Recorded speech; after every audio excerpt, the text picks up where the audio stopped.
Good morning, Miss Princess. Good morning, ma'am. Okay, Miss Princess, can you tell me about yourself? I am Princess Tandayu, 24 years old, married and a mother of two. I am a high school graduate, ma'am. Okay, I have few questions for you to answer, so let's start. Why do you want to work as a maid? I want to work as a maid, ma'am, because I want a high salary. Why you choose Malaysia when there is a lot of other country? Ma'am, because it is near from the Philippines. How are you qualified for this job? Ma'am, I'm qualified for this job because I'm honest and I'm a hard worker. May I know what is your education level is? High school graduate, ma'am. What is your recent working experience? All around beautician, ma'am. Have you worked abroad before? No, ma'am. Do you have experience of taking care of baby? Yes, ma'am, because I am a mother of two. You are a mother of how many kids? Two kids, ma'am. Okay, how about elder or older people? Do you have the experience? Yes, ma'am. My mother-in-law, ma'am, she is 65 years old and she is bedridden. Do you have any other special skills? Yes, ma'am. All around beautician, ma'am. Okay, so may I know what are your special skills? Princess? Babysitting, babysitting, ironing, and cooking, ma'am. Okay, are you willing to learn new skills? Yes, ma'am. Are you willing to work? Are you willing to work with a family where the mother-in-law or any relatives stay together? Yes, ma'am. Currently, are you still working now? Yes, ma'am. May I know what is your work now, Miss Princess? All around beautician, ma'am. Do you know how to cook? Yes, ma'am. What sort of food can you cook? Filipino food, ma'am, like adobo, tinola, and paksiw, ma'am. Are you aware that you will have to do washing, cleaning, ironing, and cooking? Yes, ma'am. Of all the house chores like cooking, cleaning, ironing, and washing, which do you like most? I like most, ma'am, cooking, cleaning, and ironing, ma'am. If ever you were selected to work in Malaysia, who will take care of your kids? My mother, ma'am. You are not allowed to use handphone or cell phone during working hours. Yes, ma'am.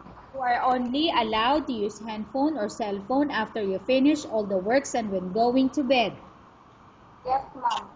You are strictly needed to surrender the handphone to your employer in the morning and your employer will return back to you once you're going to bed. Yes, ma'am.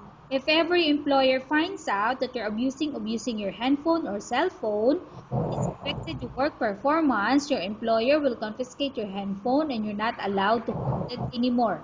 Instead, your employer Yes, will allow you to call to your family 3 times in a month.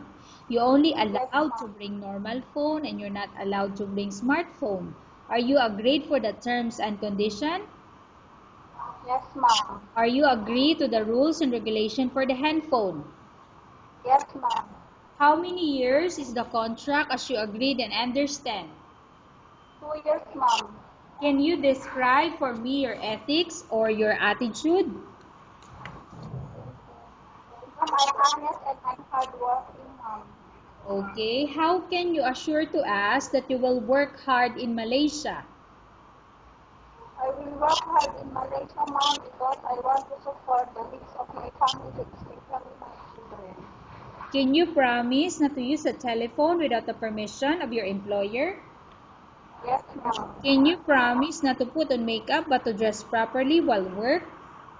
Yes, ma'am. Can you promise not to invite friends or relatives without the consent of your employer? Yes, ma'am. Can you promise not to ask for advance salary from your employer under any circumstances? Yes, ma'am. Do you really understand the rules and regulation of the agency? Yes, ma'am. Do you pay any placement fee for you to come to Malaysia to work as a maid? No, ma'am. Do you have any history of sickness, example breast cancer or any other illness? No, ma'am. Do Do you suffer from any skin diseases, allergy, or physical defect? No, ma'am. Have you suffered from any serious illness? No, ma'am. Do you smoke?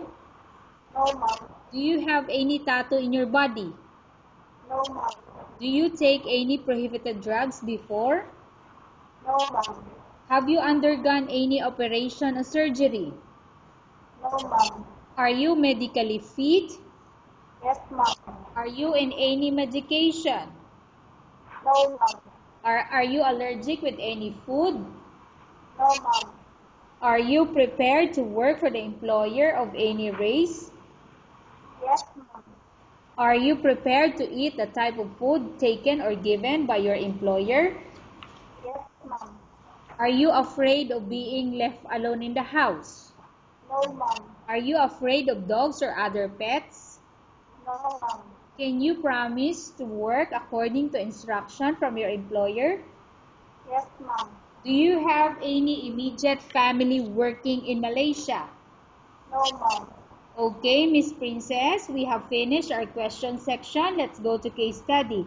I have a case study for you and I want you to answer me truthfully. Upon arrival in Malaysia within 6 months, if ever any of your family members pass away, what will you do? Will you continue to work till finish your contract or you will go back? I will continue to work until I finish my contract, ma'am. Tell us about yourself and why do you want to work in Malaysia as domestic helper? I want to work in Malaysia as a domestic helper, ma'am, because I want to support my family. Okay. Miss Princess, what do you want to tell to your employer who watching your video? Ma'am, if you can trust me because you can trust me and I'm hardworking. Okay, thank you very much, Miss Princess. We will update your agency if there's any selection made by the employer. Thank you, ma'am. Okay.